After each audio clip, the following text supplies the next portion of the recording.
मंजिल उन्हीं को मिलती है जिनके सपनों में जान होती है। मंजिल उन्हीं को मिलती है जिनके सपनों में जान होती है। पंखों से कुछ नहीं होता, हौसलों से उड़ान होती है।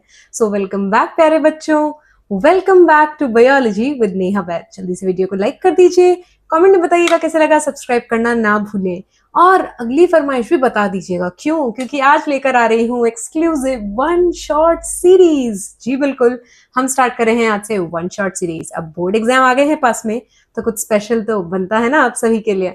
तो आप सबकी फरमाइश पर लेकर आ गई हूँ केमिस्ट्री का chapter number 1, chemical reaction and equation. Let's get started.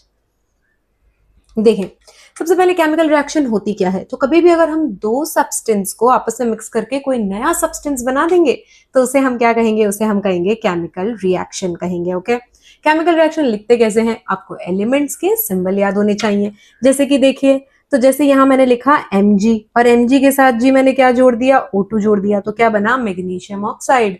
तो इस तरह से आप केमिकल रिएक्शन लिखते हैं। जिनको मिलाते हैं वो रिएक्टेंट है, जो बनता है वो प्रोडक्ट है। बीच में हम एरो का साइन लगाते हैं। ओके, कैसे पता चलेगा केमिकल रिएक्शन है, दया कुछ तो गड़बड़ है, पता लगाओ। कैसे पता लगेगा, तो कुछ सबूत है, कुछ क्राइटेरियाज है, जैसे कि कोई गैस इवॉल्व हो रही हो, टेम्परेचर बदल रहा हो, पीपीटी यानी कि प्रेसिपिटेट बन रहा हो, कलर चेंज हो रहा हो या फिर स्टेट चेंज हो रहा हो, तो हम कहेंगे रिएक्शन तो हुई है। एक एक करके सभी के एग्जांपल्स बताती चली जाऊंगी, जल्दी से मेरे साथ बने रहिएगा, बिल्कुल भी ध्यान ना चुके। नोटबुक लेके बैठे, रिएक्शन साथ साथ में लिखिए। जितना ज्यादा रिएक्शन लिखेंगे उतना ज्यादा डर कम हो जाएगा केमिस्ट्री में। बैलेंस्ड केमिकल इक्वेशन किसे कहते हैं, रिएक्शन तो लिख ली। बैलेंस कैसे करें, मम्मी ने सब्जी लेने भेजा, मम्मी ने बोला 1 किलो आलू ले आओ, तो 1 किलो के वेट के अगेंस्ट वेजिटेबल्स ले आओगे तुम। बिल्कुल वैसे ही यहाँ पर भी हम हमेशा इक्वेशंस को बैलेंस करते हैं। क्या ये इक्वेशन बैलेंस है क्या, चलो देखें। तो इंस्टाग्राम में एक ट्रेंड चला था, है ना, क्या कहते थे उसे जी, बिफोर एंड आफ्टर। तो बिफोर पिक्चर, आफ्टर पिक्चर। तो चलिए देख लेते हैं, रिएक्शन से पहले क्या सीन चल रहा है। जिंक कितना है, 1, कुछ नहीं लिखा तो केमिस्ट्री में 1 है। हाइड्रोजन कितना है, 1 है। क्लोरीन कितना है, 1 है। रिएक्शन के बाद देख लेते हैं, जिंक कितना है जी, कुछ नहीं है, मतलब 1 है अभी भी। क्लोरीन कितने हैं, 2 हैं। और हाइड्रोजन कितने हैं, 2 हैं। यहाँ 1 1, यहाँ 2 2, बहुत नाइंसाफी है, तो इसे बैलेंस करना पड़ता है। बैलेंस करने के लिए जो मेथड यूज करते हैं उसका नाम है hit and trial method. Hit and trial method. इसमें हम क्या करते हैं, 2 से हम स्टार्ट करेंगे, है ना, क्योंकि 1 से तो मल्टीप्लाई करेंगे तो वापस वही नंबर आ जाएगा। तो 2 से स्टार्ट करेंगे, हिट करते रहेंगे, ट्राई करते रहेंगे। जैसे चलिए देखो, यहाँ 2 है, यहाँ 1 है, तो क्यों ना क्लोरीन के आगे 2 लगा दूं। पर क्लोरीन के आगे ऐसे कभी 2 नहीं लगा सकते, क्यों, क्योंकि HCl पूरा एक कंपाउंड है बच्चों, तो आप ऐसे बीच में कहीं नंबर नहीं लगा सकते। तो इससे पहले 2 लगा सकती हूँ, हाँ जी लगा सकती हूँ। तो यहाँ जैसे ही मैंने 2 लगाया, ये 2 हाइड्रोजन से भी मल्टीप्लाई होगा और ये क्लोरीन से भी मल्टीप्लाई होगा। तो हाइड्रोजन से मल्टीप्लाई हुआ तो हाइड्रोजन कितने हो गए, 2। और क्लोरीन से मल्टीप्लाई हुआ तो क्लोरीन भी कितने हो गए, 2। सब बराबर, सब खुश, हम खुश, केमिस्ट्री खुश, केमिकल रिएक्शन हो गई बैलेंस। ये 2 मैंने प्रैक्टिस क्वेश्चन लिख दिए हैं। अच्छे से प्रैक्टिस करके इनके आंसर मुझे कॉमेंट सेक्शन में जरूर बताइएगा। ओके, आगे देखते हैं। इस चैप्टर में हम क्या देखेंगे बच्चों, हम देखेंगे टाइप्स ऑफ केमिकल रिएक्शन। सबसे पहले मैं देख रही हूँ कॉम्बिनेशन रिएक्शन। नाम में ही है कंबाइन होना, 2 या 2 से ज्यादा सब्सटेंस है, उनको आपस में जोड़ा और कंबाइन कर दिया, तो कॉम्बिनेशन रिएक्शन। वेरी इजी है ना। जैसे मैंने कैल्शियम ऑक्साइड लिया, क्या लिया जी, कैल्शियम ऑक्साइड के छोटे छोटे क्रिस्टल लिए। ठीक है, जैसे आपका घर पे निकनेम होता है ना, बिल्कुल वैसे ही क्या होता है जी, बिल्कुल वैसे ही क्या होता है, यहाँ पर भी इनके निकनेम्स हैं। कैल्शियम ऑक्साइड का कौन सा निकनेम है, इसे हम बोलते हैं क्विक क्लाइन। क्या बोलते हैं जी, क्विक क्लाइम बोलते हैं। जैसे ही इसमें पानी ऐड किया वैसे ही क्या बन गया, कैल्शियम हाइड्रोक्साइड। क्या बन गया, कैल्शियम हाइड्रोक्साइड। इसका भी फेमस नाम है बहुत, इसे हम कहते हैं स्लेक्ड लाइम। क्या कहते हैं, स्लेक्ड लाइम। अच्छा, आपको पता है रिएक्शन कैसे हुई, कैसे पता चला, सीक्रेट बात बताऊं। जैसे ही आपने बीकर टच करके देखा ना तो गरम लग गया, है ना, तो गरम लग गया यानी कि हीट रिलीज हुई होगी इस रिएक्शन में। ओके, इसका राज अभी बताऊंगी कुछ देर में।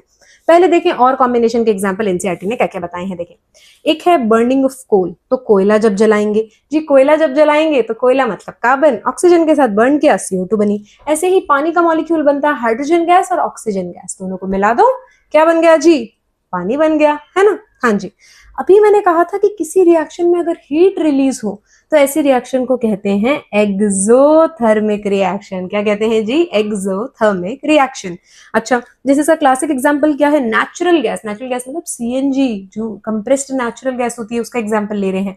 फॉर्मूला क्या होता है? CH4। जैसे ही उसको बर्न किया, क्या बना? CO2 और H2O बना, है ना। इसके साथ क्या होती है? हीट रिलीज होती है। हीट की मदद से ही तो हम खाना बनाते हैं। तो देखिए यहाँ मैंने दिखा रखा है स्टोव को बर्न होते हुए। एक है रेस्पिरेशन। क्वेश्चन आता है बोर्ड एग्जाम में, रेस्पिरेशन एक्सोथर्मिक है क्या? हाँ जी बिल्कुल। कौन सा? बाबा रामदेव वाला? नहीं, ये वाला नहीं। सेल्यूलर रेस्पिरेशन, यानी बॉडी के अंदर जो सेल रेस्पायर कर रहा है, आप जानते हैं ग्लूकोज प्लस ऑक्सीजन, तो इसमें भी एनर्जी रिलीज होती है in the form of heat. तो इसे भी हम क्या कहते हैं? ये भी क्या है? Exothermic reaction. एक और इंसर्टिक एग्जांपल है कंपोस्ट। कंपोस्ट मतलब खाद। खाद कैसे बनती है सुने। तो आप जानते हैं कि रूरल एरियाज वगैरह में क्या करा जाता है? जितना भी क्रॉप का वेस्ट है या वेजिटेबल वेस्ट है, जैसे वेजिटेबल पील्स, फ्रूट्स पील्स वगैरह हैं, सभी ऑर्गेनिक वेस्ट को इकट्ठा करके पिट्स में डाल दिया जाता है। उन्हें हम पूरा कवर कर देते हैं, ठीक है। 1 से 2 महीने वैसे ही रहने देंगे तो अंदर डिकम्पोज हो जाएगा और साथ में कंपोस्ट बन जाएगी और बहुत सारी नेचुरल गैस और हीट रिलीज होगी। तो कंपोस्ट का बनना भी एक्सोथर्मिक रिएक्शन है। अब इसका जस्ट उल्टा, रिवर्स गेयर। अगर किसी रिएक्शन को करने के लिए मुझे हीट चलाकर देनी पड़े, हीट अब्सॉर्ब ही कर रहा है रिएक्शन, तो उसे हम कहते हैं एंडोथर्मिक रिएक्शन। क्या कहते हैं बच्चों? Endothermic reaction. अब देखो क्लास में ना बहुत तरह के स्टूडेंट्स होते हैं, राइट। जैसे कुछ स्टूडेंट है वो बड़ी ही सिंसियर, उनको बोल दिया बेटा एग्जाम आगे पढ़ लो, खुद पढ़ लेंगे। कुछ है थोड़े ढीठ किस्म के, है ना, तो उनकी थोड़ी पिटाई करनी पड़ती है ना। तो पिटाई करने की रिएक्शन को हम क्या कहते हैं? Decomposition reaction. यानी कि डिकम्पोज हो रही हैं चीजें, यानी एक सब्सटेंस है, उसकी पिटाई कर करके 2 से 3 में उसको बदल दिया अलग अलग सब्सटेंस में। That is what we call decomposition reaction. Now हम पिटाई करने के लिए क्या यूज कर रहे हैं, उस बेसिस पे decomposition reaction is further categorized into 3 categories। क्या क्या है? पहला है थर्मोलाइटिक। थर्मोलाइटिक का क्या मतलब है? तो जी थर्मोलाइटिक का मतलब है हीट देकर तोड़ना किसी कंपाउंड को। इलेक्ट्रोलाइटिक मतलब बिजली का झटका, और फोटोलाइटिक मतलब सनलाइट की एनर्जी। बताती हूँ देखें।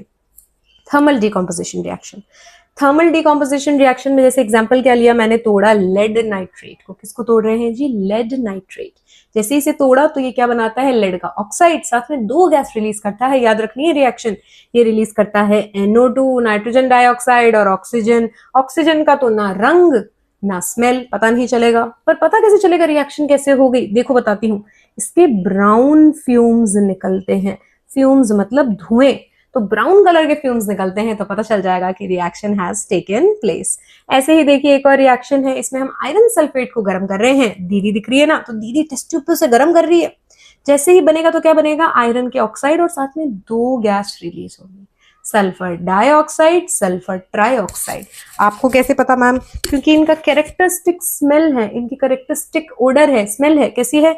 इसकी आती है बहुत ही पंजेंट स्मेल, है ना, बहुत ही अनप्लेजेंट स्मेल आती है, रॉटन एग्स जैसी स्मेल आती है। तो इस तरीके से ये जो है इसे पता कर रही है कि ओके स्मेल आ रही है, मतलब रिएक्शन हो गई है। ओके, कैल्शियम कार्बोनेट को गर्म करेंगे तो CaO प्लस CO2 बनेगा। आप जानते हैं कि CO2 गैस बनी है, ये कैसे पता चलेगा? तो बहुत ही famous confirmative test of CO2। कैसे कंफर्म करूं कि CO2 गैस ही बनी है? देखो क्या करो, जो इंग्रेडिएंट्स बता रहे हैं उन्हें फॉलो करो, है ना। तो सबसे पहले आप क्या कर लीजिए? स्लेक्ड लाइम ले लो। क्या ले लो आप? Slaked lime. तो स्लेक्ड लाइम, अभी फॉर्मूला आपको बताया था मैंने, calcium hydroxide. Calcium hydroxide, calcium hydroxide में आप कौन सी गैस पास करवा दीजिए? CO2 गैस पास करवा दो। जैसे ही आप इसमें CO2 गैस पास करवाते हैं वैसे ही क्या बनता है? Calcium carbonate. और कैल्शियम कार्बोनेट कैसा होता है? मिल्की व्हाइट कलर का सोल्यूशन आ जाता है। तो पता चल जाएगा ना कि CO2 गैस रिलीज हुई है। ओके, आगे देखें। अगला है इलेक्ट्रोलाइटिक डिकम्पोजिशन रिएक्शन, यानी कि बिजली का झटका देके कंपाउंड को तोड़ेंगे, क्योंकि बहुत ही ज्यादा जो कंपाउंड है वो स्ट्रांग है। तो मैंने क्या लिया? मैंने लिया वाटर, पानी को तोड़ना है। अब पानी को कैसे तोड़े? तो पानी को हम देंगे बिजली का झटका, बिल्कुल, है ना। कैसे देंगे जी? तो आप जानते हैं इलेक्ट्रिसिटी पास कराने के लिए क्या क्या चाहिए? मुझे चाहिए 2 रॉड्स, है ना। इसे हम क्या बोलते हैं? Cathode and anode. ठीक है, एनोड कैसी है? पॉजिटिवली चार्ज है। कैथोड कैसी है? नेगेटिवली चार्ज है। ठीक है, अब हम क्या करेंगे? इसमें वाटर फिल कर देंगे और इलेक्ट्रिसिटी पास करवाएंगे। जैसे इलेक्ट्रिसिटी पास कराएंगे वाटर टूट जाएगा, हाइड्रोजन गैस अलग, ऑक्सीजन अलग, है ना। तो हाइड्रोजन गैस और ऑक्सीजन मिल गए मेरे को। ओके, क्वेश्चन क्या आता है वो उसकी बात करते हैं, है ना। क्वेश्चन क्या आता है कि बताइए एनोड पे कौन सी गैस रिलीज होती है और कैथोड पे कौन सी गैस रिलीज होती है। एनोड कैसा है, एनोड है पॉजिटिवली चार्ज्ड, कैथोड क्या है, नेगेटिवली चार्ज्ड। तुम जानते हो ऑक्सीजन किस में टूटता है, O-2 में, ये किस में टूटता है, H+। ये क्यों बता रहे हो, ट्रिक बता रही हूँ। प्लस और माइनस एक दूसरे को अट्रैक्ट करते हैं, तो पॉजिटिव है एनोड तो भागा भागा चला आएगा कौन, ऑक्सीजन गैस। तो ऑक्सीजन गैस कहाँ रिलीज होती है, एनोड पे। और नेगेटिव की तरफ कौन भागा चला जाएगा, जी बिल्कुल हाइड्रोजन गैस। एक और क्वेश्चन आता है कि बताइए इनका रेशो क्या है वॉल्यूम का, किस वॉल्यूम में, किस रेशो के वॉल्यूम में ये रिलीज होती हैं। तो ट्रिक क्या है, इसे बैलेंस कर दो, ठीक है, आप भी करके देखिएगा। तो अगर इसे बैलेंस करेंगे तो 2 ऐड करूंगी मैं, तो यहाँ है 2, यहाँ कुछ नहीं है मतलब 1। तो हाइड्रोजन वर्सेस ऑक्सीजन गैस 2:1 में रिलीज होता है, किसमें रिलीज होता है, 2:1। ओके, अब देखिए अब क्या करूं, अब तोड़ने के लिए देखिए जो सिल्वर होता है, सिल्वर Ag, उसके जो कंपाउंड्स होते हैं वो बहुत ही फोटो सेंसिटिव होते हैं, यानी सनलाइट को लेकर बहुत सेंसिटिव होते हैं। तो जैसे ही सनलाइट गिरती है ना, तो वैसे ही ये ब्रेक डाउन हो जाते हैं, डीकम्पोज हो जाते हैं, इसलिए नाम है फोटोलाइटिक डीकम्पोजिशन रिएक्शन। तो इसके लिए क्या करा जी, मेरे सामने वाली खिड़की में एक चांद, चांद नहीं चांदी, है ना, हाँ जी। तो सिल्वर हम यहाँ पे रखेंगे, तो मैंने खिड़की के सामने क्या रख दिया जी, एक चाइना डिश में सिल्वर का कंपाउंड रख दिया। ये सिल्वर फोटो सेंसिटिव है, धूप की रेस से ये क्या होगा, टूटने लगेगा। ये किसमें टूटेगा, Ag+Cl2 यानी क्लोरीन गैस में। ऐसे same reaction would take place with AgBr। ठीक है, बच्चे कहाँ गलती कर देते हैं, हम यहाँ पर सिर्फ Cl और सिर्फ Br लिख देते हैं, पर क्लोरीन और ब्रोमीन अकेले एग्जिस्ट नहीं कर पाते हैं, ये दो दो हमेशा साथ में रहते हैं गाइस, है ना। तो Cl2 chlorine gas and Br2 bromine gas. तो ऐसे मुझे याद रखना है। अच्छा, पता है ये रिएक्शन कहाँ यूज होती थी, जब दिवाली की सफाई में पुराने फोटोज निकलते हैं तो आपके ग्रैंड पेरेंट्स आप बताते हैं कि हमारे जमाने में तो ब्लैक एंड व्हाइट फोटोग्राफी होती थी। तो बिल्कुल ब्लैक एंड व्हाइट फोटोग्राफी में यूज होती है ये reaction, so you can remember it. Okay, displacement. Displacement मतलब अपनी जगह से हटा देना। आप और आपके दोस्त एक पार्क में 2 साल से जाते हैं, है ना, रोज एक ही सीट पे बैठते हैं, आज वहां कोई और बैठा है, तो आप थोड़ी दादागिरी दिखाएंगे, आप कहेंगे कि हटिए हमारी जगह से। तो जो स्ट्रांग होगा वो क्या करेगा, वीक को अपनी जगह से हटा देगा, है ना। तो इसे हम क्या कहेंगे, डिस्प्लेस कर दिया, डिस्प्लेसमेंट रिएक्शन। डिस्प्लेसमेंट रिएक्शन कैसे होती है, देखिए classic, I cannot even tell how many times CBSE has asked this question guys. तो बिल्कुल भाई बिल्कुल अच्छे से समझ लीजिए इसे, है ना। इसके लिए हम क्या करेंगे जी, इसके लिए आप क्या करिए, आप ले लीजिए एक टेस्ट ट्यूब, उसके अंदर मैंने भर रखा है एक सोल्यूशन। सोल्यूशन किसका है, नाम है कॉपर सल्फेट। अच्छे से पढ़ लो, एग्जाम में आएगा, कॉपर सल्फेट। कॉपर सल्फेट का सोल्यूशन जो होता है वो होता है ब्लू कलर का। कौन से कलर का, ब्लू कलर का। अब आपको क्या करना है जी, देखिए ब्लू कलर के अंदर धागे की मदद से सस्पेंड कर दिए, हैंग कर दिए क्या, आयरन के नेल्स यानी लोहे की कील। तो मैंने क्या करा, इस तरह से लोहे की कील जो है हैंग कर दी, है ना। अब कुछ देर बैठ के आराम से तमाशा देखिए क्या होगा जी। धीरे धीरे आयरन जो है और कॉपर जो है उसमें से ज्यादा तगड़ा कौन है, आपको कैसे पता, चैप्टर नंबर 3 में हम पढ़ेंगे। क्या पढ़ेंगे, ECS सीरीज, इलेक्ट्रोकेमिकल सीरीज, कौन सा मेटल किससे ज्यादा रिएक्टिव है। तो पता चलेगा कि आयरन कॉपर से ज्यादा रिएक्टिव है, तो ये इसको धक्का मार के भगा देगा कि हटो, अरे बच्चू ये तो मेरी जगह है। अब क्या बन जाएगा, आयरन सल्फेट, और पीछे कौन बेचारा रह गया, कॉपर सल्फेट। ठीक है, पहले तो था कॉपर सल्फेट, तो कॉपर सल्फेट का कलर क्या था, ब्लू, इसलिए ब्लू कलर से दिखाया है। अब बन गया आयरन सल्फेट, कलर है पेल ग्रीन। क्या है, पेल ग्रीन। तो कलर बदल गया ना बच्चों, बिल्कुल। ये क्या है, बाबा जी का चमत्कार, नहीं नहीं, ये केमिस्ट्री का चमत्कार है। अब ये जो कॉपर है ना, तो कॉपर का कलर कैसा होता है, रेडिश ब्राउन। कैसा कलर होता है, रेडिश ब्राउन, याद रखना है। ये अब क्या करेगा, ये किसके ऊपर डिपॉजिट हो जाएगा, let me change the colour please, yes, अरे हो क्यों नहीं रहा, हाँ। तो अब ये क्या होगा, इसके ऊपर डिपॉजिट हो जाएगा, तो आयरन नेल्स के ऊपर कॉपर डिपॉजिट हो जाता है। तो क्वेश्चन आता है, what happens when iron nails are dipped in copper sulphate solution. तो ये ऑब्जर्वेशंस आपको लिखनी है। फिर बता दूं, this is very very important प्यारे बच्चों। आगे देखें, ऐसी ही सेम रिएक्शन, ठीक है। इसमें इस बार हम क्या ले रहे हैं जी, इस बार हम जिंक ले रहे हैं, उसकी रिएक्शन हम इसके साथ करवा रहे हैं। तो क्या होगा जी, जिंक अगेन ज्यादा पावरफुल है, इसको अपनी जगह से डिस्प्लेस कर देगा। आई रियली होप यहाँ तक क्लियर है। अगला टॉपिक देखते हैं, डबल डिस्प्लेसमेंट रिएक्शन, 2 बार डिस्प्लेसमेंट। इसमें तो पूरी की पूरी कहानी ही बदल जाएगी। कैसे, चलो देखें। देखो तो यहाँ क्या है, यहाँ क्या है, यहाँ है सबसे पहले सोल्यूशन में बेरियम क्लोराइड। फॉर्मूला बना लो, बेरियम क्लोराइड।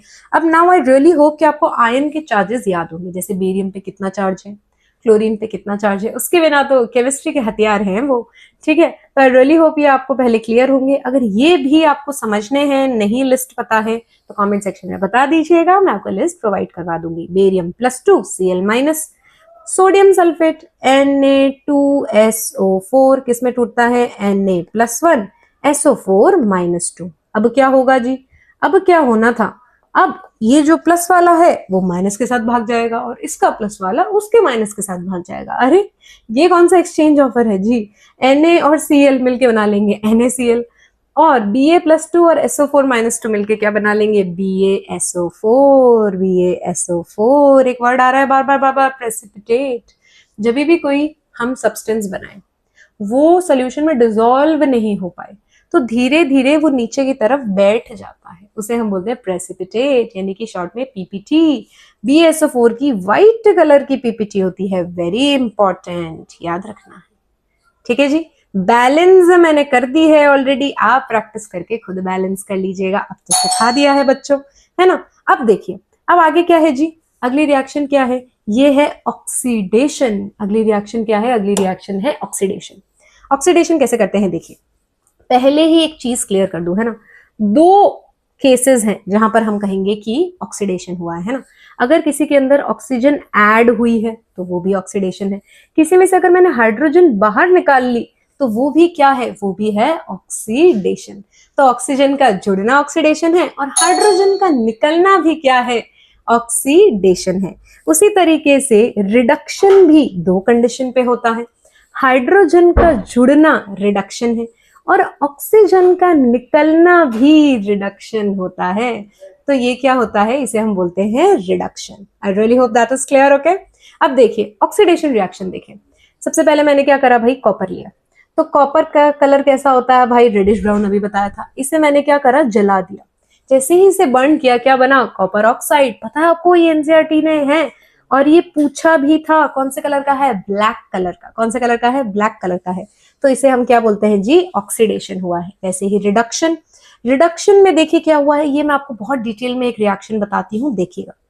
देखिए तो यहाँ पर ये क्या हुआ, सबसे पहले कॉपर ऑक्साइड था, ये किस में कन्वर्ट हो गया, कॉपर में। कॉपर ऑक्साइड किस में कन्वर्ट हो गया, कॉपर में। तो इसमें से कौन बाहर चला गया, कौन इसे छोड़कर चला गया, ऑक्सीजन। ऑक्सीजन का निकलना क्या होता है, रिडक्शन। क्या होता है जी, रिडक्शन होता है, ठीक है। वैसे ही हाइड्रोजन, हाइड्रोजन में कौन ऐड हो गया, कौन आया, कौन आया, ऑक्सीजन। और ऑक्सीजन का ऐड होना क्या होता है, oxidation. Okay, what is happening, simultaneously oxidation and reduction both are taking place and this type of reaction is what we call redox, redox reaction। तो ये क्या है प्यारे बच्चों, redox reaction का एग्जाम्पल है। पता है redox वर्ड कैसे बना, red मतलब रिडक्शन, ऑक्स मतलब ऑक्सीडेशन। तो redox reaction क्या कहते हैं इसे हम, redox reaction। आगे देखें, अगला क्या है, oxidising agent and reducing agent. इसके लिए मैं एक लाइन बोलती हूँ, जिसका जैसा नाम उसका वैसा काम, जैसा नाम वैसा काम। अगर मैं ऑक्सीडाइजिंग एजेंट हूं तो मैं दूसरों को ऑक्सीडाइज कर दूंगी, अगर मैं रिड्यूसिंग एजेंट हूं तो मैं दूसरों को रिड्यूस कर दूंगी। तो देखिए यहां से डेफिनेशन यही यहां पर लिख रखी है, ओके। लास्ट टॉपिक पे आ गई हूं, corrosion. Now what is corrosion, metals जो होते हैं वो हवा में present oxygen, moisture, acid, CO2 अलग अलग चीजों से धीरे धीरे रिएक्शन करते रहते, बिल्कुल स्लोली स्लोली ये खराब होते रहते, डिटोरिएट होते रहती है इनकी लेयर बाय लेयर। इस प्रोसेस को हम बोलते हैं कोरोजन। क्या बोलते हैं, कोरोजन, ठीक है। और आयरन का कोरोजन तो आप जानते हैं, लोहा जब कोरोड होता है तो उसे हम क्या बोलते हैं, rusting. The rusting of iron, जैसे देखो मैंने यहाँ पे दिखा रखा है, ये रस्ट हो रहा है ना। अब रस्टिंग कैसे होती है, रिएक्शन याद रखनी है, ऑक्सीजन और वाटर के साथ मिलके ये Fe2O3.XH2O, ये केमिकली पानी जुड़ा हुआ है, एक्चुअली पानी नहीं है, ये केमिकली जुड़ा हुआ है। अगले चैप्टर में इसका राज बताऊंगी, लेकिन अगर आपको पता है तो कमेंट सेक्शन में बताइएगा कि इसे हम क्या कहते हैं, ठीक है, ओके। इसे हम कहते हैं रस्ट। रस्ट क्या होता है, ब्राउन फ्लेकी, यानी पपड़ी पपड़ी जैसा ब्राउन ब्राउन कलर का क्या होता है, इस पे लगा हुआ होता है, इसे हम कहते हैं रस्ट, ठीक है, ओके। अच्छा, रस्ट बहुत ही बड़ी प्रॉब्लम है। जो हमारी कार या कोई भी व्हीकल की बॉडीज है वो सब भी आयरन की बनी हुई है, बड़े बड़े ब्रिजेस हैं वो आयरन के बना हुआ है ना, रेल की जो लाइंस हैं वो आयरन की बनी हुई है। तो धीरे धीरे जब ये खराब होती हैं तो उनके साथ रिस्क भी बढ़ जाता है। तो हमें टाइम टू टाइम चेक करना पड़ता है कि इनकी रस्टिंग जो है वो सही किस प्रोसेस से चल रही है, इतना खराब तो नहीं हुआ लोहा कि सब स्वाहा ही हो जाए, है ना। अब रस्ट का तरीका क्या है, कैसे बचाएं भाई, है ना, प्रोसेस को कैसे और स्लो डाउन करें, बचाएं। तो आप पेंट कर सकते हो, पेंट कर लो, ग्रीसिंग या ऑयलिंग कर दो, या गैल्वेनाइजेशन भी कर सकते हैं। ऐसे ही कॉपर का किस तरीके से होता है, जल्दी से सुन लो। कॉपर कॉपर में ऑक्सीजन, CO2 और H2O मिलके ये कंपाउंड बनाते हैं प्यारे बच्चों, और इसका कलर क्या है, ग्रीन। कॉपर कार्बोनेट और कॉपर हाइड्रोक्साइड, ये ग्रीन कलर का तो आपने घर में देखा होगा, जो कॉपर के बर्तन होते हैं उन पे ग्रीन कलर की एक लेयर आ जाती है ना। तो उसे हम क्या करते हैं, उसे हम रिमूव करते हैं। कैसे, आपको पता है इसका नेचर क्या होता है, बेसिक। इसका नेचर है बेसिक। तो बेस को हटाने के लिए एसिड, तो नींबू वगैरह से रगड़ते हैं सो डैट वो सारा का सारा निकल जाए। अगला टॉपिक देखिए, कोरोजन ऑफ सिल्वर, चांदी। घर पे चांदी के आर्टिकल्स देखे हैं, ऊपर काला पड़ जाता है, हम कहते हैं चांदी क्या पड़ गई, काली पड़ गई। क्यों? क्योंकि वो H2 के साथ रिएक्ट करके Ag2S बनाती है और इसका कलर होता है ब्लैक। क्या कलर होता है, ब्लैक। तो इस वजह से चांदी का रंग काला पड़ जाता है। लास्ट टॉपिक है आज का, मुझे पता है तुम थक गए, पर सोचो पूरा चैप्टर रिवाइज हो गया। रेंसिडिटी। कोई भी फूड जिसमें ऑयल या फैट होता है, अगर आपने उसे खुला छोड़ दिया तो हवा में प्रेजेंट ऑक्सीजन से रिएक्ट करके फैट और ऑयल क्या हो जाते हैं, ऑक्सीडाइज। फिर वो खाने लायक नहीं रहते, उनमें से स्मेल भी आती है। प्रोसेस का नाम है रेंसिडिटी। क्या कहते हैं इसे, रेंसिडिटी कहते हैं बच्चों। रेंसिडिटी से कैसे बचें, ठीक है, जो पैकेट फूड्स आते हैं उनमें एंटी ऑक्सीडेंट्स यानी जो ऑक्सीडेशन के प्रोसेस को रोके ऐसे केमिकल्स यूज होते हैं। या वैक्यूम पैकिंग, यानी पैकेट के अंदर बिल्कुल वैक्यूम क्रिएट कर दें, हवा नहीं होगी, ऑक्सीजन नहीं होगी। लेकिन आप तो जानते हैं लेज नाम की, कम नाम नहीं लूंगी ब्रांड का, सॉरी, है ना। हाँ जी, तो चिप्स आते हैं 5 रुपए के, है ना। 5 रुपए के चिप्स नहीं आते, 5 रुपए की हवा आती है जिसमें 2 चिप्स फ्री आते हैं, राइट, है ना। हाँ जी, तो इसके अंदर कौन सी हवा फ्लश करी जाती है, नाइट्रोजन, क्योंकि नाइट्रोजन बहुत ही कैसी है, इनर्ट गैस है, वो रिएक्ट नहीं करती, है ना। अगर नॉर्मल एयर डाल दी तो कुछ काले ही रंग के चिप्स निकलेंगे, बिल्कुल ऑक्सीडाइज हो जाएंगे, ओके। और last but not the least, आप फूड को हमेशा क्या कर सकते हैं, रेफ्रिजरेट, यानी कि ठंडे टेम्परेचर में रख सकते हैं। ठंडे टेम्परेचर पर रखने पर फूड बहुत लंबे वक्त तक प्रिजर्व रहता है। So that's it for today. We revised the complete chapter of chemical reaction and equation. I really hope आपको समझ में आया। जल्दी से इन सभी इक्वेशंस को एक शॉर्ट नोट फॉर्म में लिख लें, ठीक है, और मुझे बताइएगा कमेंट सेक्शन में नेक्स्ट चैप्टर कौन सा वन शॉट सीरीज लेकर आऊं। तब तक के लिए बाय बाय, टेक केयर।